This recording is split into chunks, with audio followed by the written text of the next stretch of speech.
Okay, welcome everybody to the June 19th meeting of the CPC. We are now live on YouTube.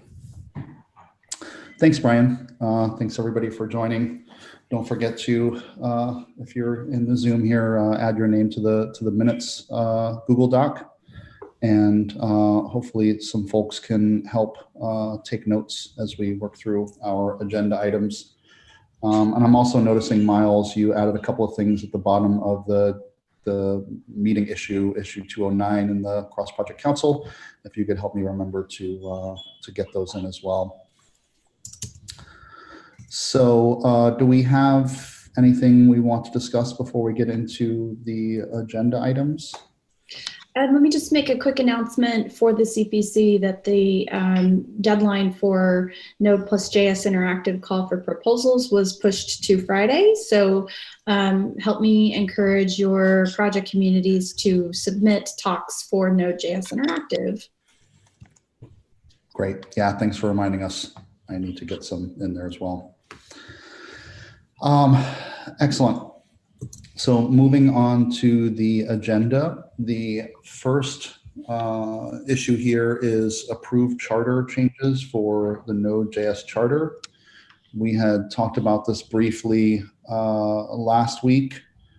I believe that so the issue is issue 199, and then the changes, the update to the TSC charter is issue 698 in the TSC repo. Or not issue, yes, issue. That's the issue, and then there's also a pull request that is what is being, the topic here. I'll add that pull request into the chat. There are some plus ones, some LGTMs. Miles, do you have anything I think that oh, actually Michael started this. Is Michael on the call, or is he in the TSC meeting? Miles, since you're on, do you have any comment here or any context that you might want to add, or anyone on the call? So everything on this charter is ready to go. There was like a couple small nits that was added by Chris Borchers, but those seem to be on the up and up. We have got, from the CPC, I'm seeing 1, 2, 3, 4 voting members who have signed off on it. Since this is a charter change, we may require either, a meeting with quorum and consensus, or a little bit more of like oversight on it. I don't know exactly how we want to handle this for charter changes, and perhaps we can block on this for now, but we definitely need to ensure that, the approval of charters and the changes of charters are done consistently. And this is something that the CPC has been chartered by the board of directors to oversee. So, I think that we should, at the very least, work out the rules of consensus and how we move something like this forward before just landing. Although I do think that this is very much ready to land. Yeah, no, I completely agree, Miles. Should we have an issue created in the CPC repo to get clarity on these sorts of things and document it appropriately? So I think that we might already have that. I think that's one of those pull requests that I added as a last minute addition. So if you look at number 205, I guess this is for landing PRs though. So this is just governance over landing PRs. So I can make an issue and we need explicit governance for charters. Mm-hmm. So I'll just talk to you about that. Yeah, if you wouldn't mind, that would be great. But this, as you said, seems, like we've got some approvals here, and it has been brought up in 2 meetings. Do you think we should just wait until we make progress on this issue that you're creating, or I think we should wait. I know that it's frustrating, and especially when we're dealing with things like charters that are out of date and are incorrect. that's something that should be being changed quickly. But I don't think that, like CPC is chartered as the voting members overseeing everything. I do not think that it's appropriate for us to be making decisions without quorum of that group. Yeah, I agree that, at the very least, the process should be clear and we should be following it. Okay, so we will kind of punt on this first agenda item and work out this issue that Miles is creating on process for charter changes for the CPC. So we'll see. So moving forward, we have the project assets repo. If I remember correctly, Brian, your last comment 6 days ago was that you were going to hold off for trademark guidelines getting updated and some other items. Do you have an update for us, Brian? Sure, I can just give a status. Everything is all ready to go. I have a markdown file that's all put together that nicely presents all the assets.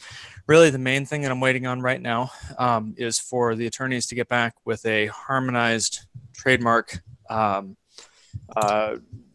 trademark guidance for the two organizations. Because right now we still have the guidance that came in from the JSF as well as what Node Foundation used.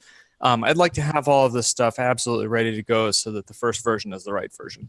And it's with legal counsel right now to get this put together.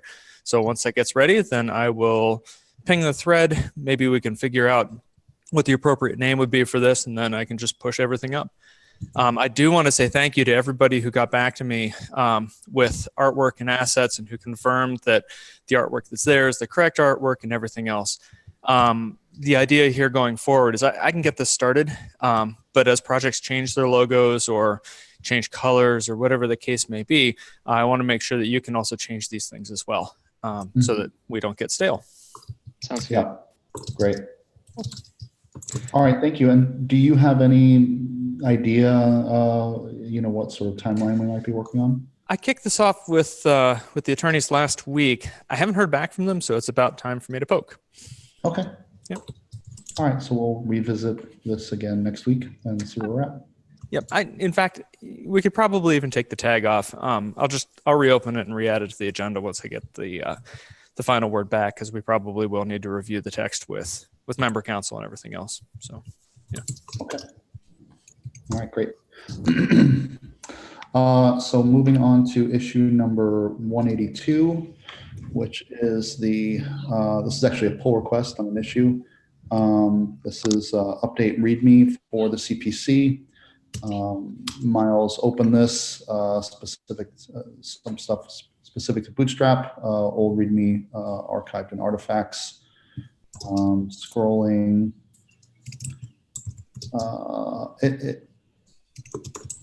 What's your sense on this, Miles? I see some comments and such. This was the Christian Broman little bit, but otherwise I think it looks like it's good to go.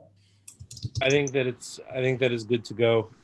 All the comments have been addressed. Outstanding comments were so that's resolved now, and we had that explicitly resolved in the call. I think that this is ready to land as it is right now, and we can iterate on it. At the very least, this is far more accurate than what we have right now. Yeah. So I'm going to go ahead and land that right now, unless anyone objects. +1. +1. Okay, great. Thank you. Great. Moving right along. Okay, great. So now we're on to the nominating chair and director issue number 179. We had talked about this last week. We decided to hold off for a week.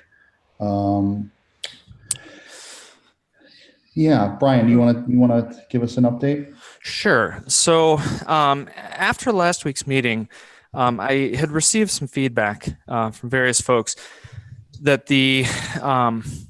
there were some questions and potentially some concerns about the eligibility requirements. And this is for both positions, but came up in the context of the chair. And the question was, currently when the bylaws when the charter was put together for the CPC, it was scoped to voting members of the CPC. And the question was whether there should be broadened to regular members as well. I'm not certainly in any position to make a unilateral decision on anything like this. And so felt that this is maybe something we should bring up for discussion. Just making absolutely certain on everything before we move forward. Yeah, that's an interesting question. I mean, since we don't really, do we have even the process sorted out for regular members and moving forward on that? I think to augment that, like, realistically, there isn't much of a difference between a regular member and an observer, aside from like raising your hand and putting your name on a list right now.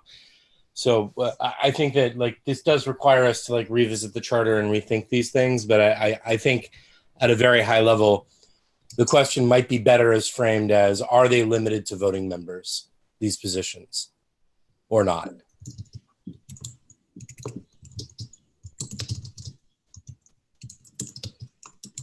Do we really need to make a judgment call on this now while selecting the first ones? Can't we just note that this is an issue that should be considered and consider it later? Now go with what we have, which is that we do not have any regular members.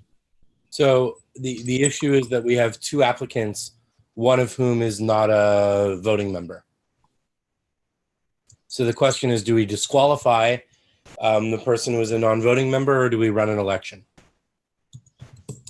Interesting. I think the fairest thing would be to run an election because, you know, it's neutral. Sorry, we agreed on that charter for some time, and I think this group needs an officially elected chair and director, and then we can actually pursue charter changes. So my opinion is that we should go with what's written in the charter, start functioning completely, and start having regular members and stuff like that. And then, if the person deems to resign and we run another election, that will be okay. So I'm with Matteo on this. Yeah, I am as well. But does the charter say that it needs to be a voting member or needs to be a member? Or for the chairperson, I'm quoting from the charter, the CPC chairperson shall be one of the voting members and will be selected by the CPC members through consensus or, if necessary, a vote as described in the section titled Voting. Okay, then I agree too.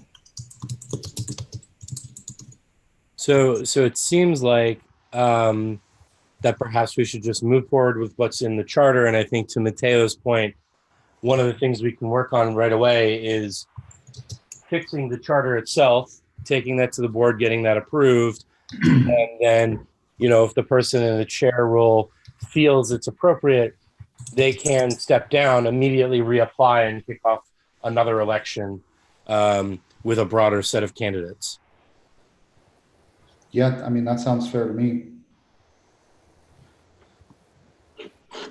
So I think this is unfortunately another one of those things I would prefer us to have had quorum to make these kinds of decisions. But I think that, at least for myself, following the rule of the charter seems like a good default in lieu of quorum. Yeah, I don't think we have any other option except following the charter is explicit on exactly this topic. So I don't think even having a quorum saying something different would be sufficient for us to really act otherwise. Okay. I think this is pretty clear. We're going to move forward with what's explicitly in the charter. If we want to revisit this and open these roles up to non-voting members, that's something we can choose to take up and take the charter revisions to the board later if that's something we want to do, and move from there. Just to be clear, I at least would be happy for us to consider an amendment to the charter about relaxing this particular thing, but I would be far happier for us to also first decide on having a chair if we only have one valid applicant for the chair's position, and then basically then get to the situation where we get to reconsider whether we should have a re-election of the chair position. I agree. Okay, so I'm hearing rough consensus here. Any reason to not announce then both positions? None. All right. So then the chair of the CPC is Joe Seppi, and the CPC director, the person who represents the CPC on the board of directors, is Chris Borchers.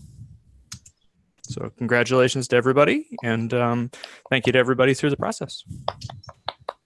I hear a little clapping in the background. Yeah. Thanks, everyone. So, Brian, just to be clear, hang on. Sorry. We're supposed to select this by consensus, and we should be explicit about doing so. So, you know, these are the nominees, which are the only nominees for this position. So let's, you know, make sure that we do have consensus at least within the people gathered in this meeting for this decision to take place. Okay. Fair enough. Do we have any objections to the nominees being the candidates, or sorry, being being in the roles? No objections from me.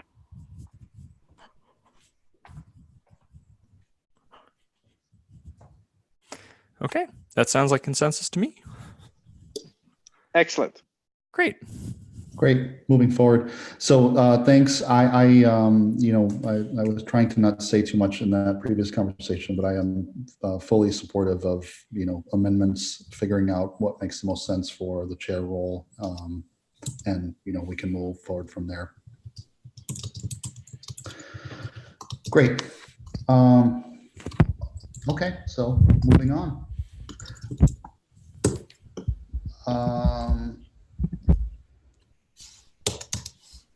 Let's see, where are we on the agenda here? Okay, so that leads right into start accepting nominations for regular members, which is a good segue.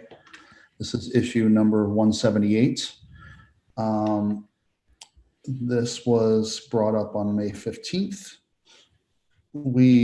There is some question about what the charter says in regards to regular members, as Michael commented on May 15th.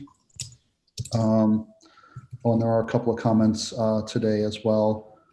I don't think so Michael commented 2 hours ago, I don't think we need a charter update as it outlines the requirements. Will be good. It's a doc outside the charter which captures the process and includes how the requirement is validated, which Miles agreed to.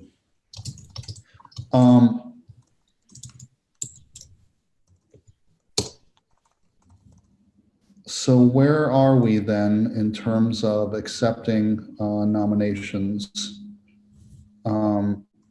So if I can weigh in with what my understanding of this was, we were going to ask anybody who wanted to be considered a regular member of the CPC to issue a pull request, adding their names to the README. But that was blocked by the README pull request, which we just unblocked. And so I was presuming that the next move would be to start directing those who want to be considered regular members to issue those pull requests. So what about this corresponding doc that outlines, how the requirements are validated, and particularly the question that Michael raised a couple of months ago about asking one of the voting CPC members representing the project or those representing the non-impact projects to confirm it's been a member of one of the projects under the OpenJS Foundation for at least 3 months. So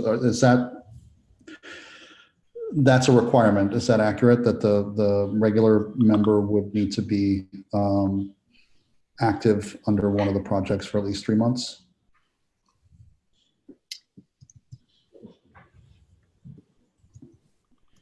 Miles, do you have any? As far as I know, that is accurate. But I mean, to be clear, a lot of this stuff with the regular members is kind of, I think that we should approach this with the regular members somewhat similar to how we were just discussing how we should be approaching the election. A lot of these things were drafted very much in a vacuum, not really realizing how this would play out. And I think that, you know, like, especially for these things like membership, it makes sense for us to be pragmatic about what makes sense. So it would be good to know what the current rule of the law is, but we can redraft and change that quite easily right now. Okay, great. So then people can start making pull requests against the document to add themselves and become regular members, assuming they meet the requirements. Do we need to do anything with this issue, or do we feel like this is closable? I think the only thing we need to do is just probably get the word out through to our projects that, you know, this is the process. You know, make a pull request with the following information, and you know, voila. I have a question. Like, should we get this up somewhere in the README or some documentation on that explicitly? So I believe that this is laid out in the charter, and in the issue I linked to it. If you go to the charter, section 4 has a section on regular members. I'm going to open a pull request right now to add myself as a regular member, and I'll add a bit of documentation there, similar to what we have in some of these other places. Thank you, Miles. That's awesome. Great. So that will be kind of a bit of, you know, something that others can follow suit. They can look to see how it's done, and other folks can get involved as well. Jory, you volunteered to reach out to some of the projects about the previous issue. I don't want to lean on you to do these sorts of things. So do we, I guess I'll ask the group, do we have a process for getting a message out to the projects? What's our process there? It's largely been from the JS Foundation side, me either posting messages on specific repos for each project or emailing the projects list, which is projects@list.openjsf.org. I've been doing a weekly summary email, and then also just some Twitter, that kind of thing. Okay. If you're doing a weekly kind of summary thing, would you add this to that as well, or should we take a different process? I absolutely will add this to that weekly summary. I am an advocate of say it way more than once in way more than one place. So yeah, that's not a problem. But you know, the more we talk about it as a group, the more effective that message is. Okay, great. So I will try to do my part as well with folks that I interact with and reach out to others, and I encourage everyone else to do the same. And if I could just make a quick request to the group who may be interested in doing that outreach to your project communities, specifically doing some outreach to those from underrepresented groups would be quite beneficial, I think, to our effort. As I look at our composition, I would love to see a bit more diversity in our makeup. Yeah, thanks for bringing that up, Jory. I agree 1000%. Okay. So do we think that this issue can be closed, or do we want to leave it open for another week? I think it can be closed. I don't know that this is something that we necessarily will like. I guess let me ask this question: this nomination acceptance of regular members isn't something that is going to be happening in some kind of time box. This will be sort of a rolling thing, if I understand correctly. So it would make sense that we can close this. Yeah, that's my understanding as well. The only thing that's hanging that I'm thinking about is, so the charter is explicit that all one needs to do is open a PR. Oh, Dawson just showed up, as did Aguirre. Sorry about leaving you there, just promoted them.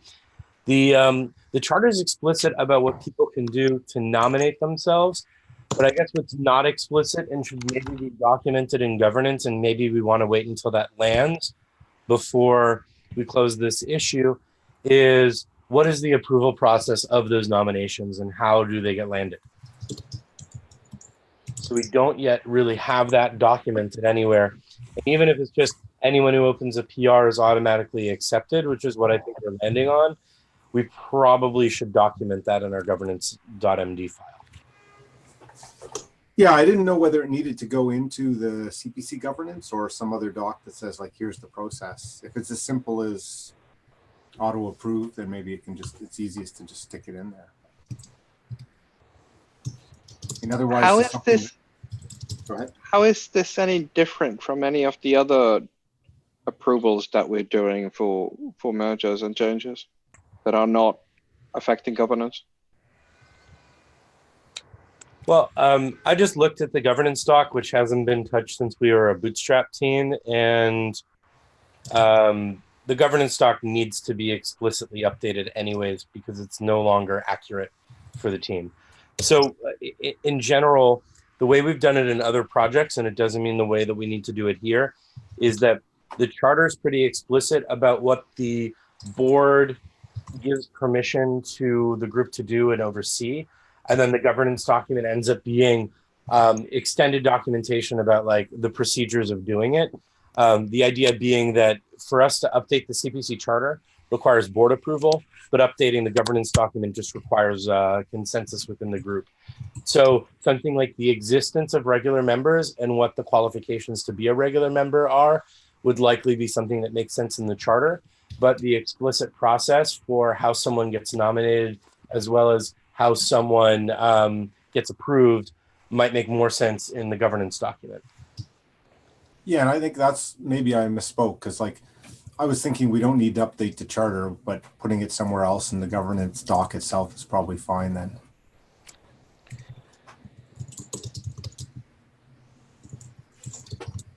Okay, so so we need to update the governance doc before we close out this issue at a minimum. And did I miss? Sorry, I'm late. But was there consensus on how to do the approvals? Like the other things that we're working through in this group, you know. I think as Emily was just saying that we would just have, you know, consensus, no objections in the meeting. Right. Okay. So basically, it's just as long as there's no objections to the PR, it lands. Mm-hmm. And I think that one, I mean, we have a PR which is open that says if there's 2 approvals and no objections, 72 hours, then it can land, right? I think we might be interested in particular in this, in streamlining the decisions. And in order to make that happen, it would be easiest if the general case for making changes would include a way of getting streamlined changes. So we don't need to explicitly have approval in meetings for every little thing that changes, including approving regular members. But I think that PR doesn't require a meeting approval. It's just 2 approvals on the issue, 72 hours, and no objections, 72 hours is expired, and then it can land. So no meetings whatsoever.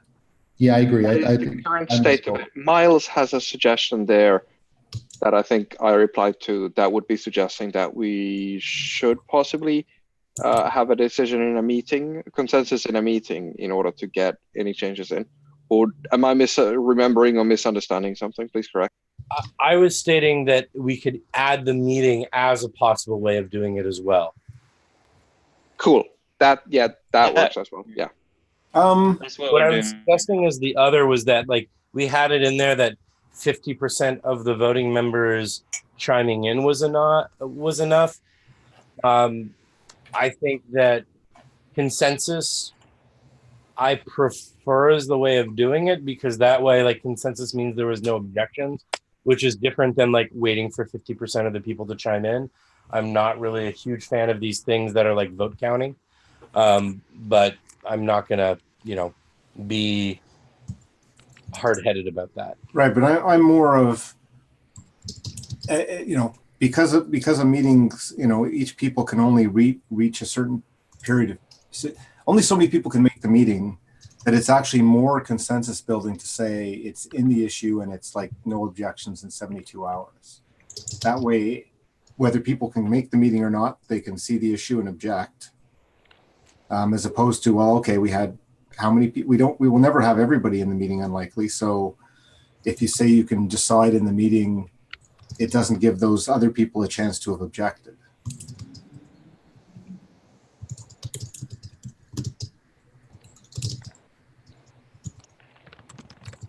You know what I mean? So in a way, I guess we're talking about 205.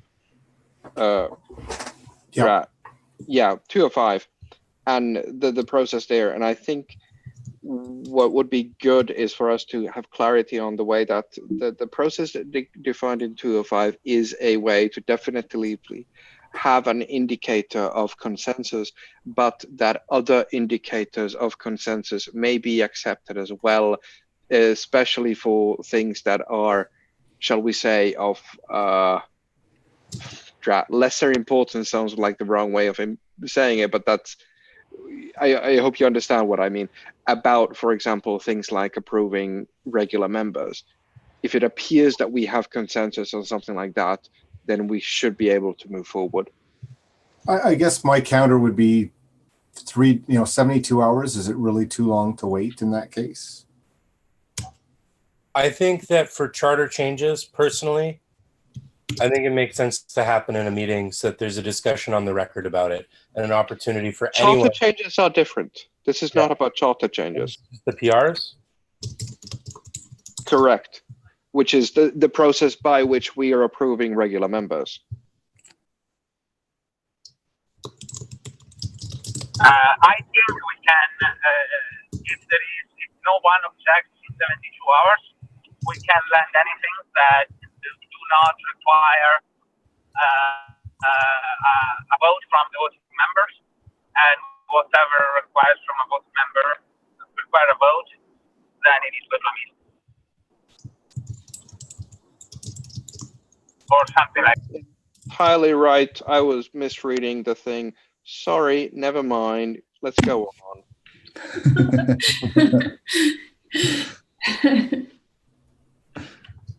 All right, great. So yeah, I direct folks to issue number 205 because this, clarifies some of these things, and then we can kind of move on from this. Yep. Great. So quickly, before we move on from this one, I just opened number 213. It literally just changes the title. It changes the link to no longer point at the Bootstrap repo. It changes the list of invited members to reflect the actual invited list now, and it changes the label. I would like to land this right now because that's actually a pretty glaring inaccuracy that we didn't update that when we changed the repo. Does anyone object to landing that PR? No, I'm looking at it right now. Looks all good to me. It looks good. Thank you, Miles. Thank you, Miles. Yep. Cool. Thank you. I'm going to land it. Points for getting it in before we decide that we have rules that say you couldn't do this. But I guess that was part of what I wanted to have in there is if we have a meeting and everyone's in the room and we have quorum and we have consensus, we should be able to just land things in the meeting as we're discussing them. I disagree. That's not consensus seeking. I'm with Michael here. Okay, I'll drop it then. Right, it's because the people the other 50% didn't get their objection opportunity, right? And you got to still give them that, even if everybody else agrees the challenge. Okay, that's fair. Yeah. But Miles, technically you got this in just before we decided on that, so it's perfect. Well, and the issue's been open for how long, right? Anyway, let's not go there. But in most cases, by the time you get to the meeting, it will have been open by long enough, and Yeah. All right, great. So moving on.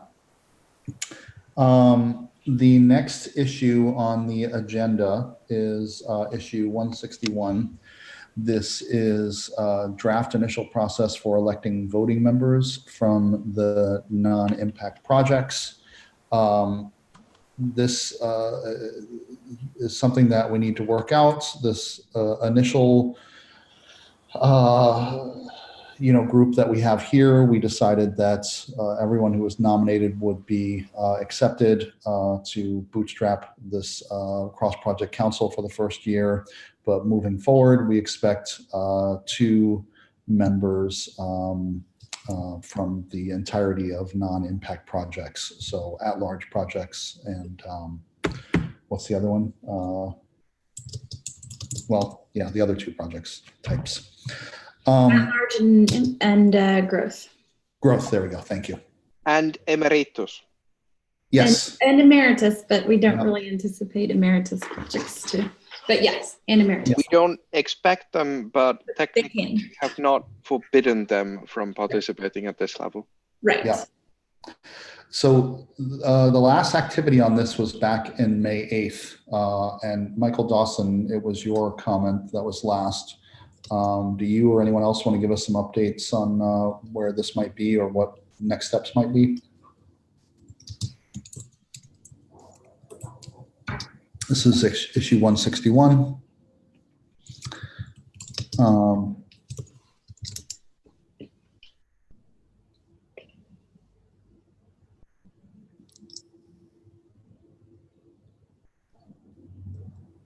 Yeah, I mean, I guess the gist of it is we need to figure out what the election process is for non-impact projects for voting members on the CPC.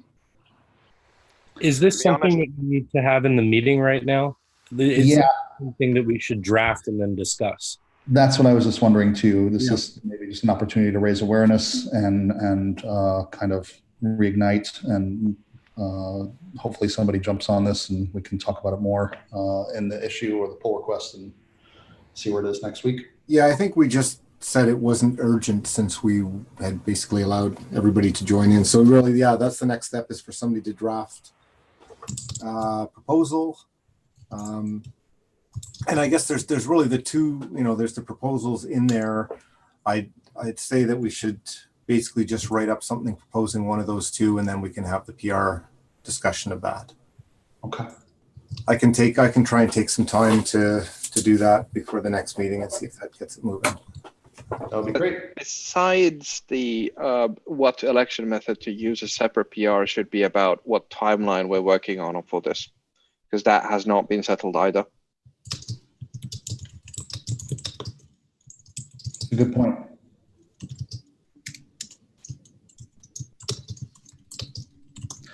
Do we want to just include that as a part of this issue and the work that's born out of this, or do we think we need a separate issue? A separate issue. Okay. You want to drop one in there, Emily? Sure. Thank you. Great. Then we will move on and see where we're at next week on both of those. So the next item on the agenda, and I'm giving a 11-minute time check here. It's 12:49 Eastern. So the next issue is issue 129, which is review meeting times. This is a new meeting time that we are currently in. And there have been a couple of comments 8 days ago, 7 days ago. I think one comment that I believe Emily brought up somewhere, I don't remember where, but the fact that this meeting will overlap with the TSC meeting every 2 or 3 weeks or something. That wasn't me, that was someone else. Oh, was it? Okay. It did come up. I mean, I think we unfortunately, we rescheduled the TSC meeting since we started the review of what meeting times would be good. I see. I'm not sure it's a major problem if we have 2 meeting times for the OpenJS. Like if we're actually alternating between 2, because then it's like once every 6 weeks, it'll be an overlap at most. If we're alternating the OpenJS? Yeah, meeting? like if we have 2 different times, then it would only collide, well, depending on what the other time is, would only collide with the TSC meeting, you know, at most half the time, which would be once every 6 weeks, right? Yes, although I don't know if we've decided on another meeting time for the CPC that we would alternate with.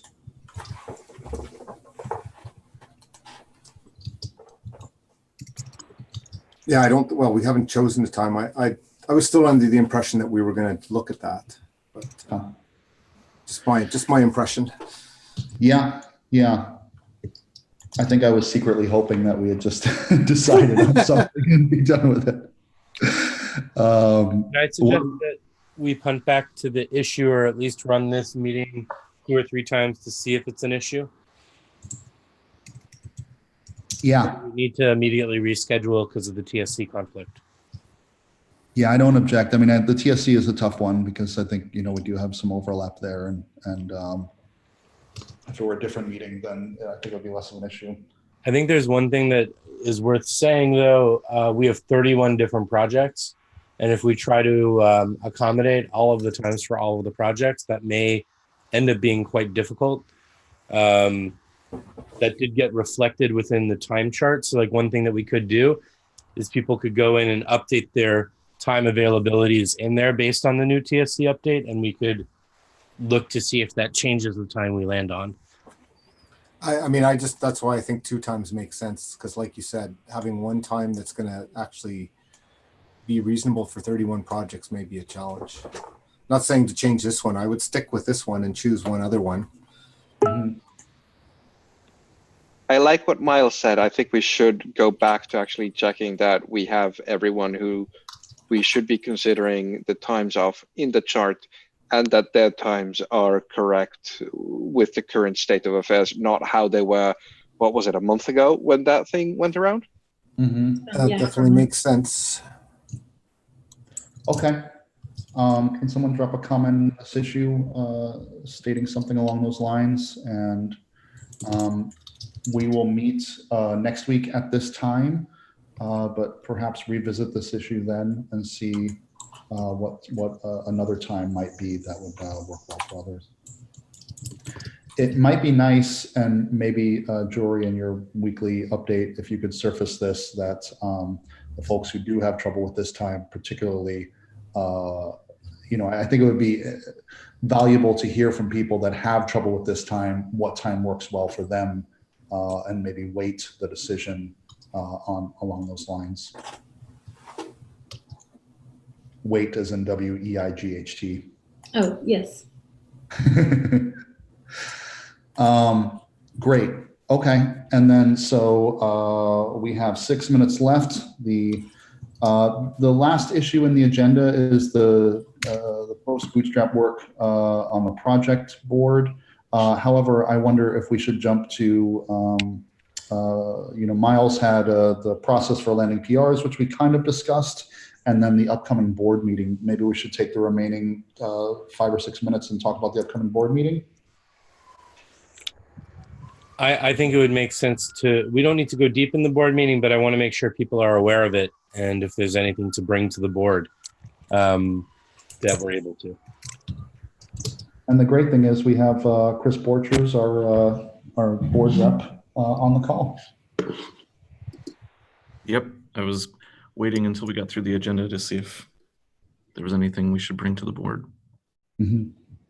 And just as a point of process, it's certainly going to be easiest if you do have things that need to go to the board, to coordinate that through Chris, so that he's fully aware of it first, and then I'll work with Chris to make sure that things get on the agenda. One thing,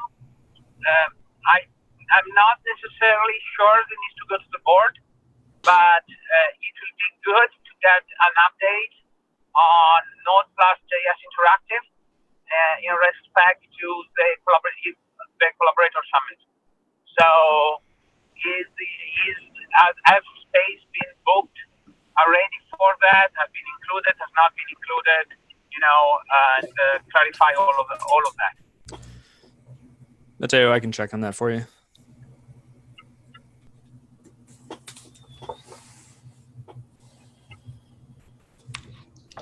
But that's the only question. But it's I think it's premature. So it just. Well, I think it's good to make sure that that's people are aware that's a concern of ours.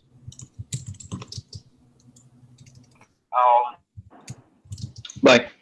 Not as something to vote, but. Yep. All right, great. Any other? Sorry. As a board-related question, I'm just wondering, how are we going to hear about decisions or actions of the board, or is it just going to effectively be what Chris tells us, or is there a repo somewhere, or are we? There are how does public it work? sessions. There are public sessions that are broadcast on YouTube that you can watch. The private sections are generally embargoed information that are not shared outside of that. Although board members or reps are able to request to share specific embargoed information, which sometimes ends up being shared still within a smaller group of people. There are certain things that are not constantly updated, such as finances or legal, but there are things that definitely are updated, such as marketing and whatnot. When I was the rep, one of the ways in which I handled this was by giving updates after board meetings to the mailing list. So I guess, Brian, we have like a projects mailing list, correct? We do. So perhaps it would make sense for the CPC director to give updates to that mailing list after meetings as an example of one way of making better transparency. Absolutely. And Chris, I can work with you to get you the public meeting minutes so you can distribute those too. Perfect. Yeah. Yeah. My intention was to bring an update back to this meeting, but sending it to the mailing list would reach all of everyone here plus everyone else. So that's probably a better route. So that the mailing list is going to include all regular members too then? It's anyone from any project that wants right. Okay. So it would be a summary of the public session, and then anything that we request from the private that we're allowed to share, perhaps we can have a. I was just wondering who was on the mailing list, but if it's like all people, then that's good. Yeah. Well, I'm curious who's on the mailing list. Do you need to subscribe to that, or? You subscribe to it from, so the mailing list is something we were discussing quite some time ago. Sorry for jumping in and being a tiny bit short, but these are public. They're on lists.openjsf.org. You can see the different lists that we have available, and I've been encouraging you all at this meeting and other places to sign up for them. But in essence, anybody can sign up. We've got 60 something, I think. Oh, that's the number of people in Slack. Basically, everybody who was formerly on the JS Foundation mailing list are now there. And we've been encouraging folks from Node and here to do that as well. So, yeah. And I have the power to directly add people to this list. So it would be good, really, all joking aside, for CPC members to all be on here so that you receive Jory's updates and everything else, Chris's updates forthcoming and everything else. So I'll just go through and add anybody who's not added already. It's a simple thing for me to do on the back end. But in general, if you are speaking to any projects or any participants in the project, we really should be pushing them to this list, because this is a great way for them to get information on a regular basis. A link to that should probably go into our README. Yeah, it's not already there. Folks, I have to drop. Bye-bye. Okay. Thanks, Matteo. Thanks, Matteo.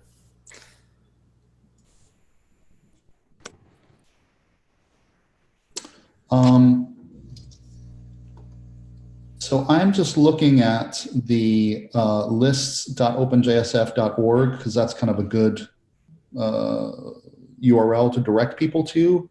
And I'm trying to find, the projects. Is the projects a subgroup of the OpenJS Foundation main group? Yes. So the way that it works is that the main group, at list.openjsf.org, is just the parent list for everything. It's where you globally subscribe or globally unsubscribe, but it's not actually used for anything. So all the traffic happens on the subgroups.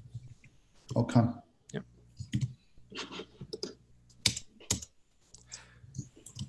All right.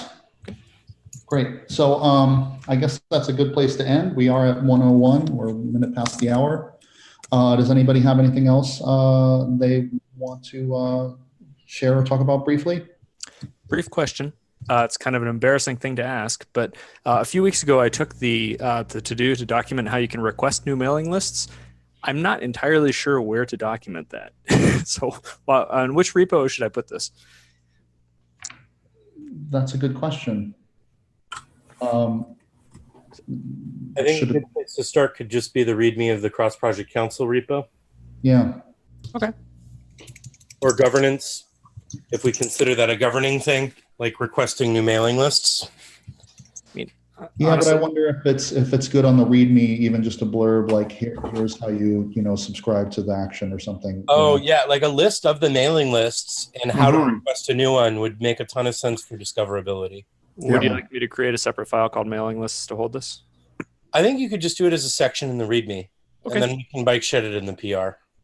Yeah. All right. Cool. Okay. All right. Well, thanks everyone. Thanks. I see Chris got to drop too. I guess we'll wrap up the meeting. Thanks everyone for joining. Talk to you later. Bye. Thank you. Thank you. Cheers.